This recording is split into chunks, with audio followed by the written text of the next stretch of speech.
Honorable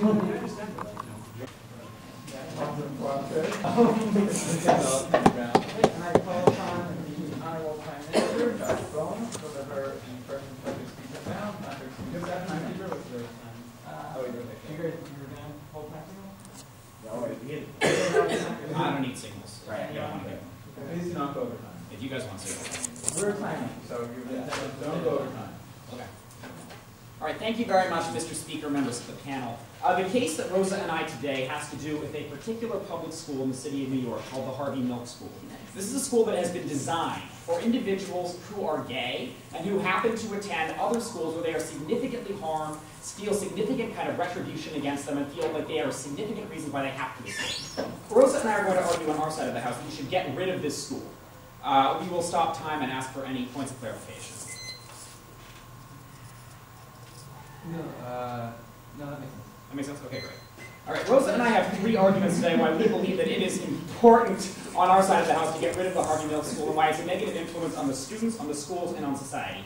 First of all, we want to talk about the schools themselves. We believe that the creation of an alternative school that can be an escape clause for gay students removes any incentive for individuals within the other schools to actually improve the status of homosexual lives within the other schools. What we mean by this are that administrators who happen to control alternative public high schools in New York City no longer have nearly as large an incentive to institute potential in-house solutions to the bigotry problems that continue to exist. Among these could be tolerance training classes, could be sharp disciplinary sanctions on students who commit any kind of public statement that is anti-homosexual or homophobic. There's a vast number of possible alternatives that become irrelevant at the point that those students who are being targeted and who would be benefited by this policy are simply able to escape from the environment they're in to an alternative school. At that point, we also get another negative impact. There's less exposure in the existing school system for the kids who are bigoted to those against whom they are bigoted. Rosa and I would argue on our side of the house that especially when you have students who are at the furthest extremes of sort of homosexuality in terms of kind of a public persona that is also consistent with homosexuality, those are the students who are most likely to leave. But we would argue on our side of the house, those are also the students that you most need to have stay in these schools if you want there to be any chance in the long term that other students in that school will learn to be accepting and will learn to basically understand whether those people can actually have some positive characteristics and can actually in other ways be productive members of the academic institution.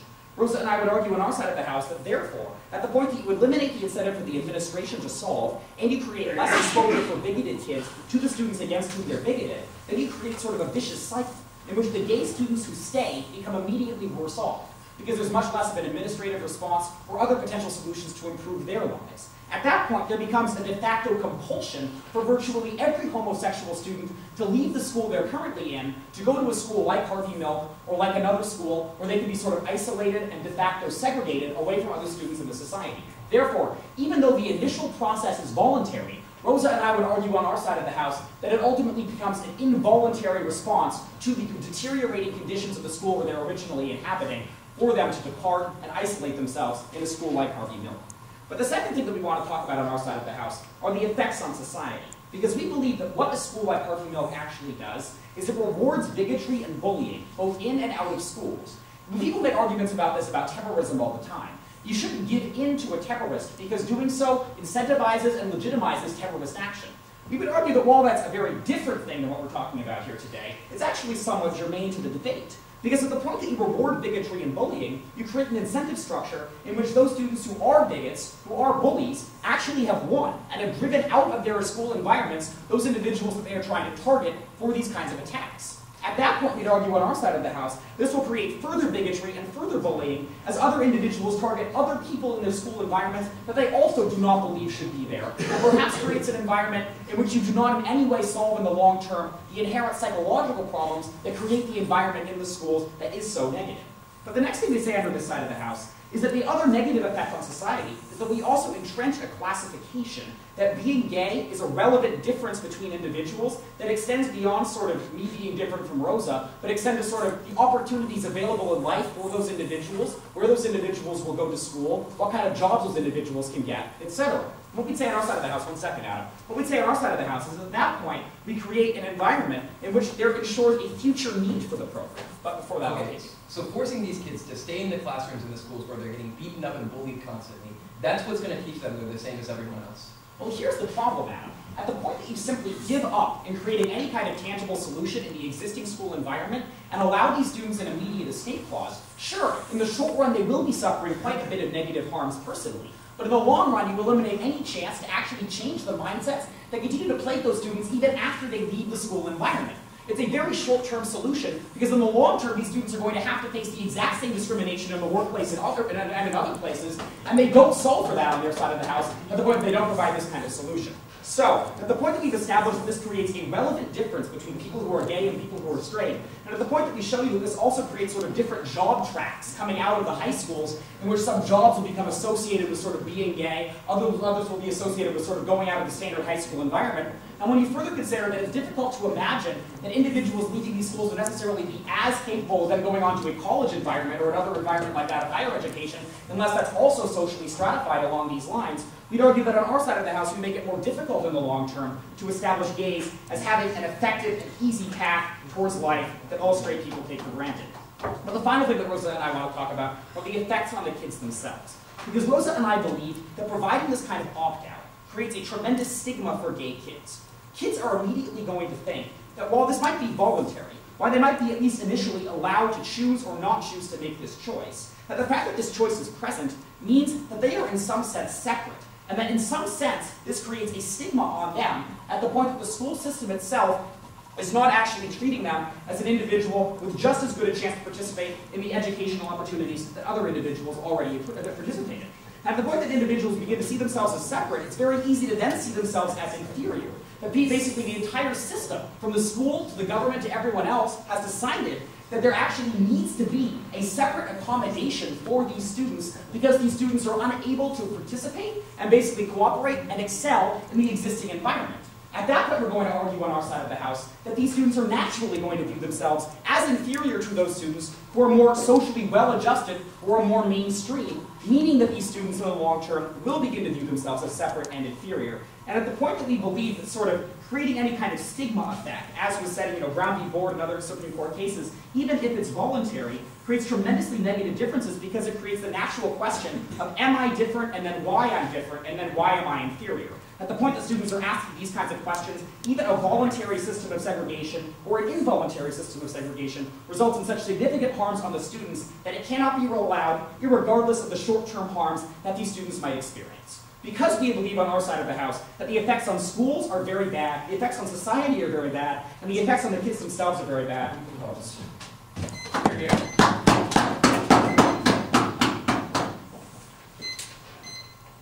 like to thank the Prime Minister and call upon the Leader of Opposition for the next special speech, Dr.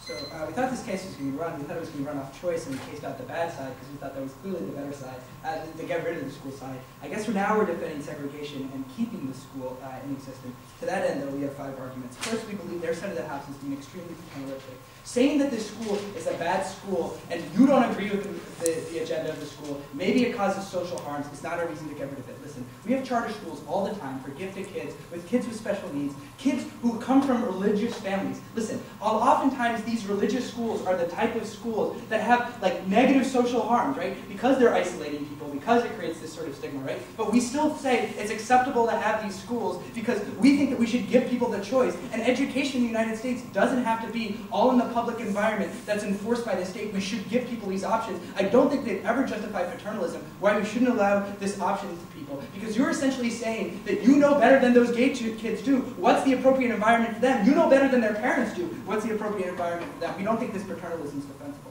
The second argument is this is important to protect gay students. We think in the classroom, gay students face pressures that can substantially impact their life outcomes enough that this is necessary for several reasons. First of all, we think harassment creates an inability to learn. If you agree that the whole point of having gays in the regular schools in the first place is so that they can get an education, and they can't learn because they're not focusing in class because they're too scared of what's going to happen to them into the hallways, or they're too afraid to speak out because of what other people will say about them when they speak out in class, they're not actually learning. At this point, they're essentially being hurt in their ability to succeed in society because when they go into the job market or the college admissions process, they haven't been sufficiently well educated. Gay students have staggeringly high dropout rates, and they also have extremely high suicide rates. The reason that they have these things against them is because they face this sort of harassment. Now, we think on our side of the house, these are compelling reasons why individual gay students might choose to leave their high school, if they're like borderline suicidal, if they fear that the only other choice is that they're going to drop out of high school altogether, we think these are good reasons to leave it. A final argument under this point is that kids often feel isolated because, like, unlike being black or something, being gay isn't necessarily something you wear on the shoulder. Because people have strong disincentives to come out because they're going to be targeted, people will often stay in the closet, they'll feel isolated by their school, and then when people call them gay, it's even worse because there aren't other gay people standing up. That's why they want to go to this other school, well, they will have the support group and they will be comfortable. Our third argument off case is about how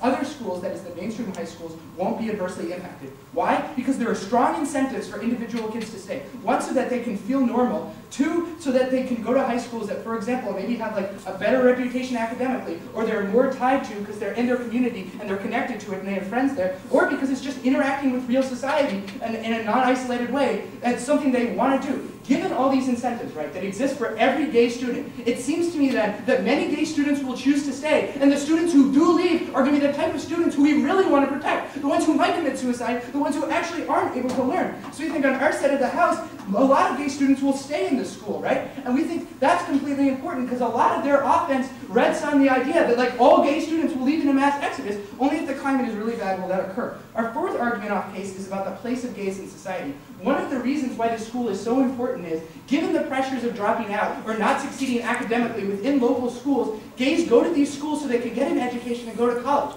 This is really important because these people eventually have a better chance of getting high-placed positions in society. That's important because if we have gays at the top of the political, business, and military leadership in this country, this changes policies and makes them more sympathetic to gay. I'll take you in a second. And one other point under that, this also creates more gay role models in leadership, which eventually changes the social norms they're trying to change on their side of the house.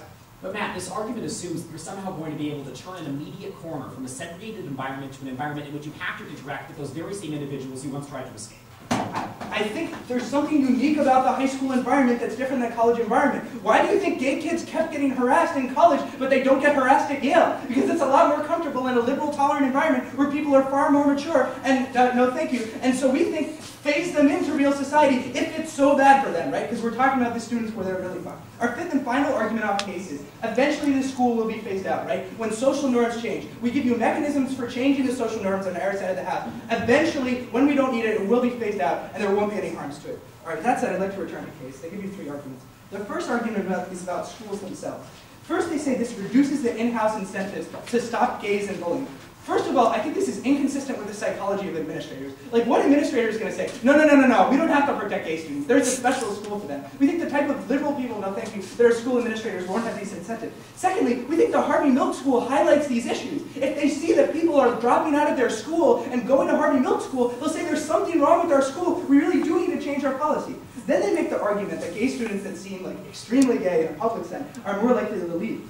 Two responses to that. The first is maybe they have more reason to leave because they're more likely to be targeted than other students. That's a good thing. That's a good thing that they have to leave. But secondly, if they're very ostentatiously and openly homosexual, it's probably because they're highly self-confident and very proud of themselves and are willing to put up with this bullshit and stay in those schools. The third argument that they give is that it's involuntary once you get there. That's not true. Here's why. Cross-apply all the arguments I gave you about the strong incentives to stay in the regular high school. Those incentives still exist when you go to Harvey Milk School. It's not like you forgot about the choice you made. Yeah, you may be happy there. If you're happy there, that's a good thing, and we'll really protect that. We don't think happiness is coercive.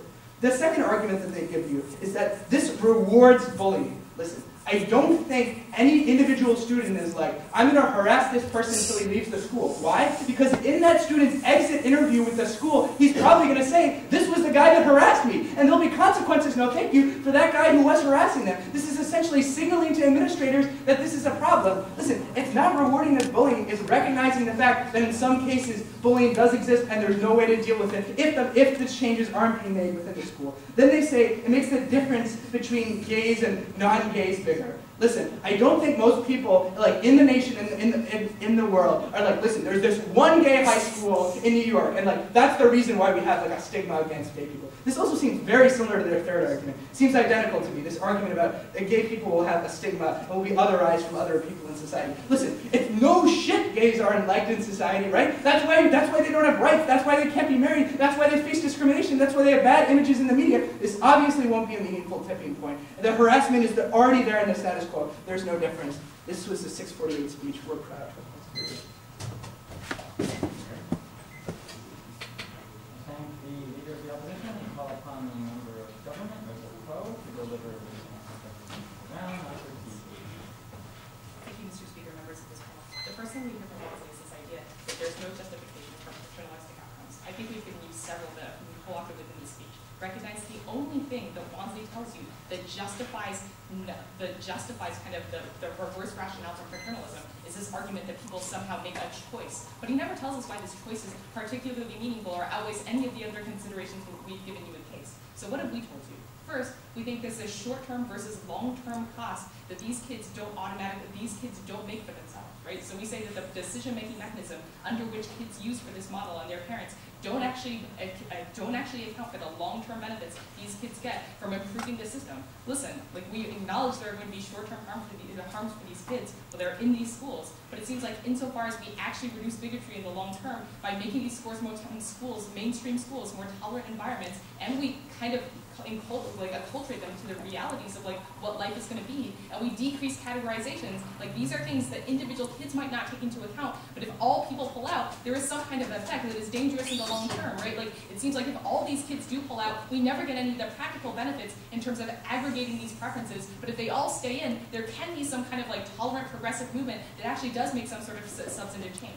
Like this is what people don't take into account, right? Like they make individual decisions based on their particular kid that doesn't adjudicate necessarily for their long-term interest, but we say this never actually provides any mechanism to solve the problem, right? Because until you aggregate the social interest, there's no necessary way why these people are actually going to provide any solvency, because you need some sort of critical mass of gay students to be there to solve the problem, because people will be exposed, people will increase tolerance, and administrators will be motivated to solve the problem. I'll get to that when they start attacking our case.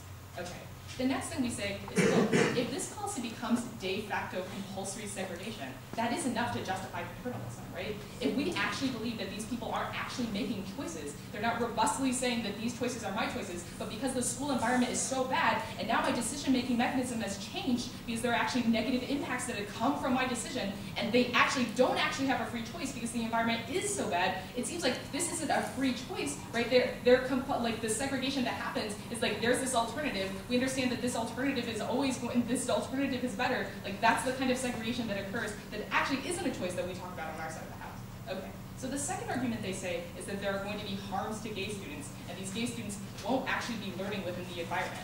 Like the only thing we knew this argument was coming, right? There were going to be harms to gay students that would inhibit their learning. But we say, listen, the long-term impacts of making gays stay in this environment, insofar as it could change the school environment by shifting the exposure in the long term, we think it's worth it justifies the harm, right? Like, I mean, there's no other argument we can give to this other than the idea that we think the harms to gay students aren't substantial enough that, like, if there's actually a violation to the gay student that actually violates, like, and actually offends someone or hurts someone or is physically intimidating, there are mechanisms within the school that can deal with that, right? Like we don't let them make the assumption within this round that things are going to look terrible in that world. We don't necessarily think so, because if there actually is a violation of intimidation, these students still have normal channels to operate within the school system.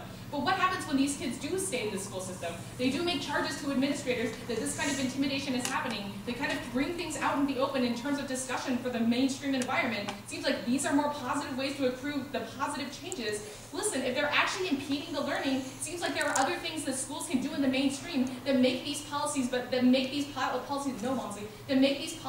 more beneficial to the learning environment for these students. There are plenty of opportunities under which this can happen. It doesn't seem like just because there are harms to gay students, the only way to actually solve for this problem is to remove a whole separate school system that is distinct from the system at hand. No. Okay. So next, the argument they say is these kids feel isolated, they're going to be targeted, and they won't want to come out of the system, they won't want to come out. Like, listen, they're never going to solve for this issue, right? Like, the idea of people coming out over time, and people people being afraid to come out, seems like if you're going to the gay school, you already came out in the first place, but it doesn't seem like you're increasing the ability for people to come out who are uncomfortable within the school system. So we're not sure how this impacts in the round. But the third argument they say is that there's strong incentives for individuals to stay, and there's no assumption that gay students will leave. Well, this clearly doesn't seem like an argument that's at all consistent with the second point that they view on case, which is that there's huge harms to gay students, right? Because if you do believe that there are huge harms and there's incredible vulnerability, it doesn't seem like there's a strong incentive for individuals to say. So it's not clear that this contradiction, I'm not sure which one to believe. If we want to talk about how there's a strong incentive for individuals to stay, we don't necessarily think that's the case. It seems like if there is a school that's comfortable for you, like high school's an awkward time, these kids are going to be going there because they recognize it's an easy way out. If they actually made all the arguments about what's the best decision for me, we don't think there would be, and I just don't think they would be making that decision-making mechanism at the point where the other school, the alternative school, seems like a good, positive environment. Doesn't seem like these kids are going to be engaging in that. Sure, Rosa, please explain to me why it is legitimate to make gay students suffer as a means to a political end. Listen, what happens in this, if gay students are not, it seems like we don't necessarily lose the means to an end argument, right? Because it seems like if gay students are not actively choosing, if they're being compulsorily segregated into these alternative systems, it's not you get your choice, you get your chance later. If they actually are being compulsorily segregated into these distinct schools, that would be something we would never accept because we understand they're also being used as a means to an end under that policy, right? So if there is compulsory segregation, it doesn't seem like the means to an end argument actually weighs out in this round because we recognize that we are preventing them from a substantive harm. Okay, so then he said then what Juan says is that he thinks, okay, the problem with the third argument is he says we make the assumption that gay students are going to leave. I don't think we necessarily make that assumption. But also, no, I think we do make that assumption, but he doesn't tell us why they won't, right? He never gives us reasons why he thinks they're going to stay. The fourth reason is he says gays will go to these schools. They need to be positive role models. We need to increase their role within society. It seems like what's going to happen is there's going to be a heavy stigma for gays to go to colleges that are for gay people, for them to take jobs that are also for gay people. It seems like they're going to enforce this kind of classification system that we were talking in PMC, in which role models are generated from communities that are only acceptable to gays, only comfortable for gays, which creates a bad social environment in the long term. They say the school can be phased out. This seems to say that, listen, when we create a better environment, then the schools can be phased out. It's it's not clear how they're ever going to create a better environment unless they can give you a mechanism. That argument doesn't work in the round. Okay, so what does Wansley tell you on case? It gets the administrator's point. He says this sends a signal to signals that administrators, when all these students leave. Listen, the problem with administrators is they don't actually have an incentive to prioritize the issue of gay tolerance awareness versus drug awareness or substance abuse. Seems like they have to make marginal decisions about what actually impacts their student body. If all the gays are actually leaving within their school, it's not clear that they're going to make a prioritized decision to promote gay tolerance versus these other issues of drug abuse or substance abuse. So if they're sending a signal that these kids are leaving, we think the administrators, who have lots of other important issues to deal with, probably aren't going to focus on them. But then they say they talk about the kind of kids who will stay and the targeting. So they think the vulnerable kids who are most likely to be targeted are the ones that are going to leave, and the ostentatious ones will stay. But we think it's not clear that the most ostentatious ones who will stay. These are the people who think that gayness is the most salient part of their identity. They're particularly the people that we want other students to be aware of, because these are the people that can make a difference in terms of how much exposure you get in an alternative environment, which does lead to the positive change we talk about. So it's not clear why they're substantiating this argument. But then Wansley talks about the possibility of an exit interview with the reward against the bullying point on the second point, the second contention we give you. It doesn't seem like this is clear, right?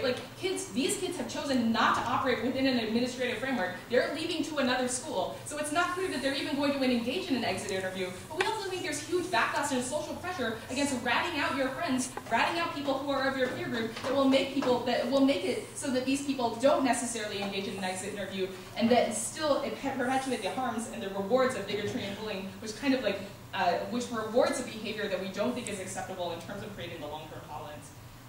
In terms of the third point, we tell you that this is going to create bad classifications in the long term that are going to transfer and extend to schools and jobs. They say it's not clear how this is a meaningful tipping point. We do think it's a meaningful tipping point, right? Because you are enforcing a classification at the high school level, which even Wansley concedes is important. We think this has terrible effects on kids because it actually creates a stigma.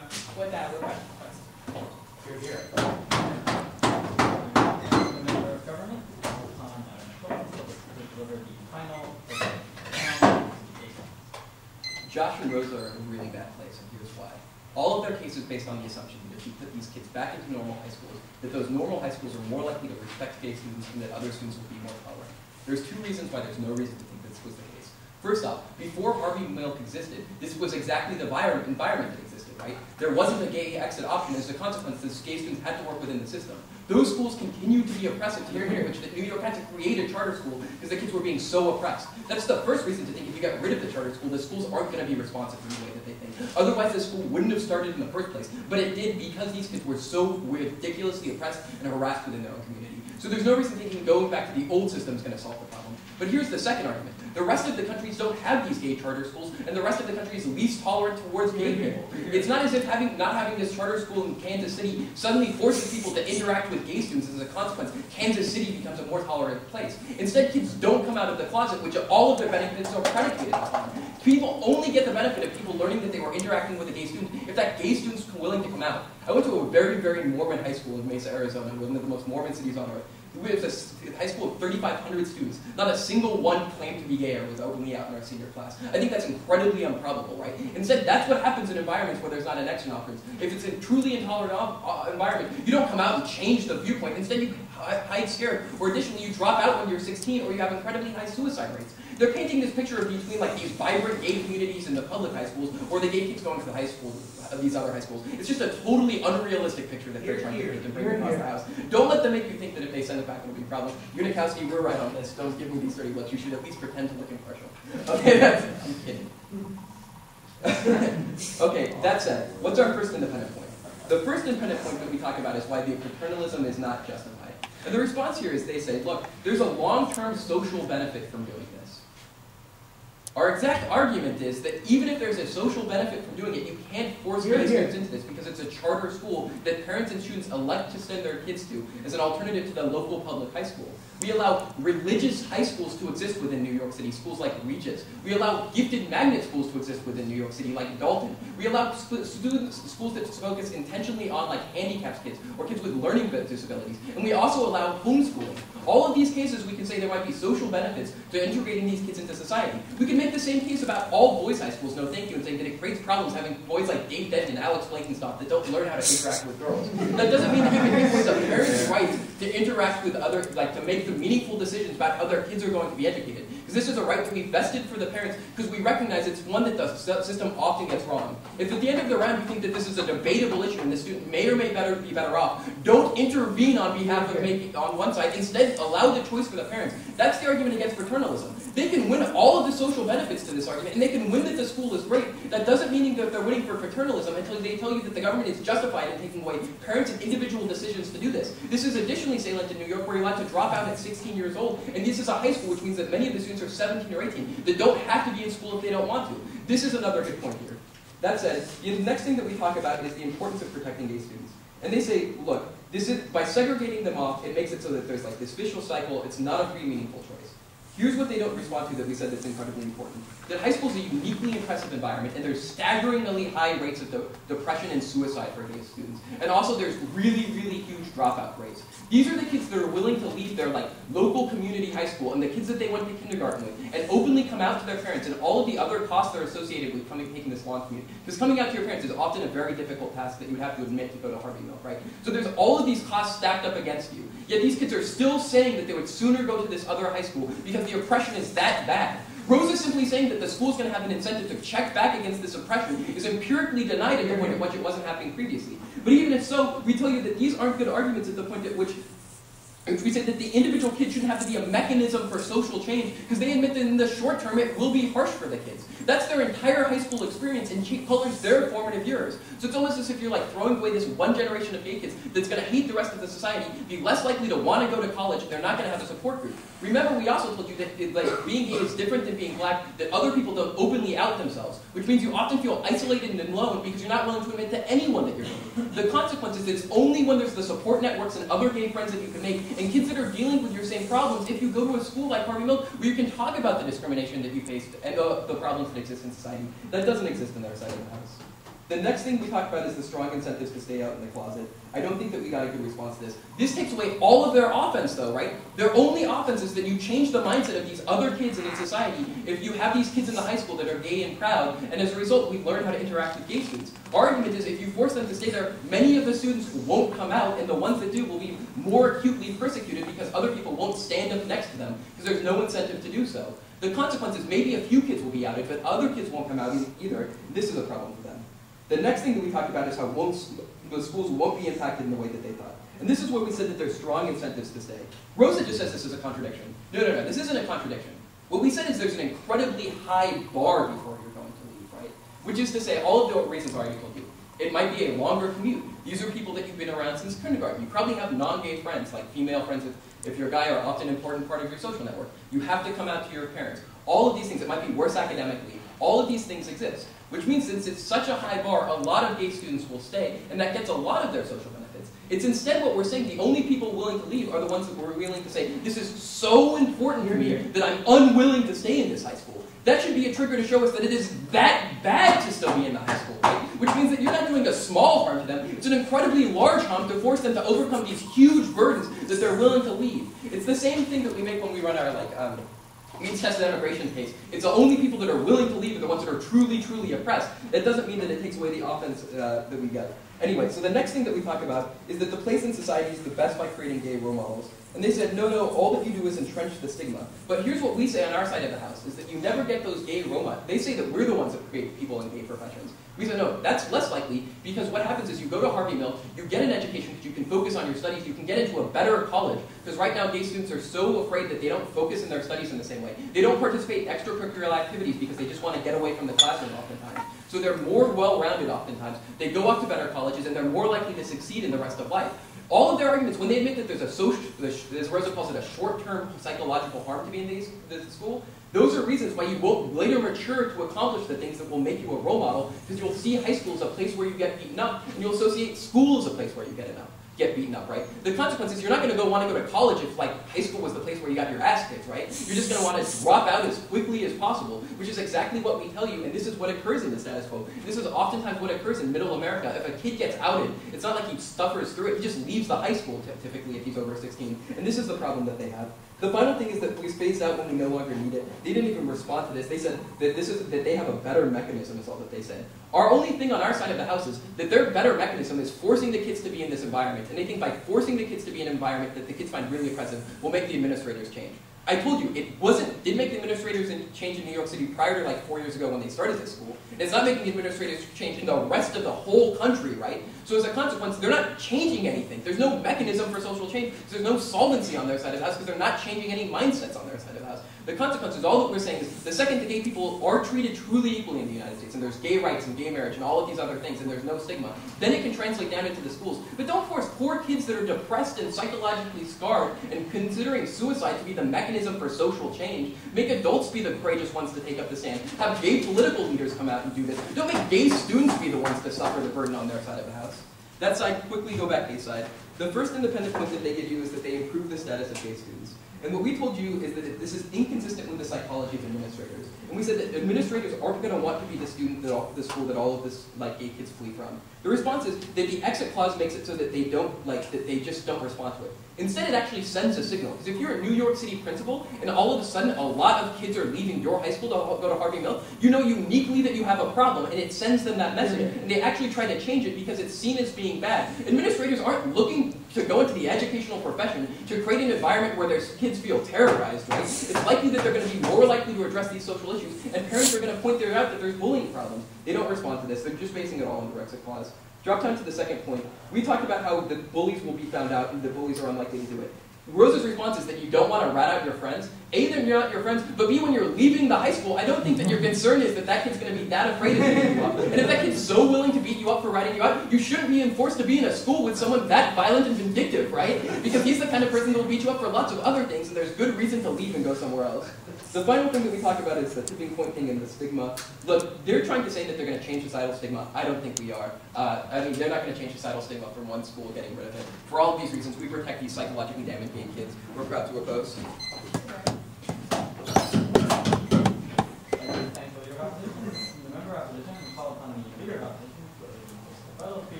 After this round, maybe this side case isn't so bad, actually. Seems to be going pretty well. So here's what we want to say. First, I want to explain what happens to the gay students who do decide to leave the school, what happens to the gay students who do decide to stay, what happens to gay students in society, and then I'll return to the So the point that we made is most students will want to stay in their high school, right? It's not like most gay students are now at this one high school of the millions of school children in New York City. Why is that? Well, I actually gave you very specific reasons in LOC, none of which were responded to in the MG. I said they'll want to feel normal and feel part of regular society. They're attached to their local school, the community and the friends that they grew up with. An academic reputation that school might be better. These are strong incentives that would make most people who are not under lots of psychological duress decide to stay. So all their arguments about how people are forced into compulsory and de facto segregation, that's not the case. They only go there if they're really desperate. Now, those that stay, we think, are better off on our side of the house. Why? Because when a lot of gay students are leaving high schools will realize, my high school has a problem. We need to do something about it. If this exit clause is never exercised, if people never leave the school, people are not going to come forward and say that it's a problem with their school. Why? Because gay kids don't want to be the one who's going to be whining to the principal when they're beat up in the hallway. And it's not something that's, as we said, that you can wear on your shoulder. So I think this is a good way to ensure that policies will actually change in the local schools. We gave a concrete mechanism of how these policies will change and become more tolerant to gays, and we didn't get a response to that. But what about the gay students who decide to leave? Well, we think those are the students who probably should leave. They're probably making the right decision. First, what if they can't learn well at all, right? They can't succeed in society. At that point, the means to an end argument that I asked on a POI and get a totally insufficient response to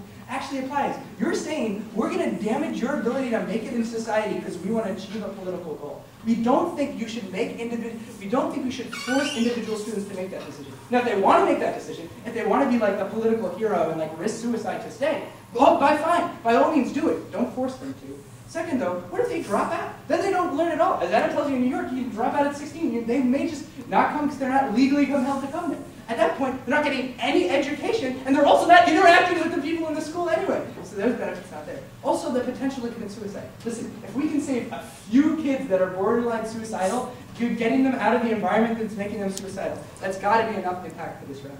Now, they say, and Rosa tells you, there are mechanisms within the schools to solve for this. Well, Adam says, no, those mechanisms don't exist. That's why Harvey Milk was created in the first place. It's not like those mechanisms exist in Kansas where people are harassed there too, right? I mean, it seems that they're still getting harassment, right? Because that's what their argument would have to prove. But secondly, who should be the judge of whether or not these schools' mechanisms are actually working? I've got a good idea. How about the individual kids themselves who are seeing the results of these policies? What about gays in society? Well, we said that these individual gays that decide to go to Harvey Milk School are better off. Why? Because the type of ones that decide to go there are the type of ones that will be totally fucked, maybe dead, but certainly disadvantaged educationally if they stay in their schools. At that point, these individuals are more likely to succeed, they're more likely to become role models and support pro-gay policies. We think this helps the gay rights movement, what they're staking all their offense on in the long run. Finally, all I want to say to you is this.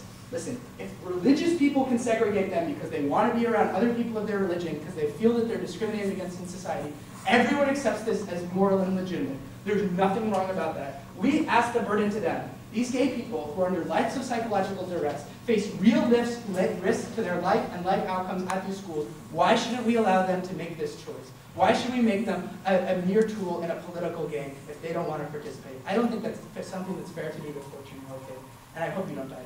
We're proud of us.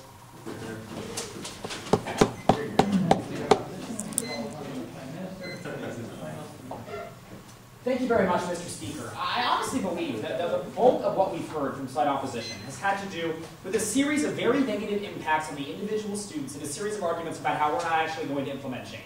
So predictably, I'm going to break down my speech into those two questions. First of all, is there a reason to believe that there is no hope, or is there a reason to believe that this kind of policy could have some beneficial effects in the long term?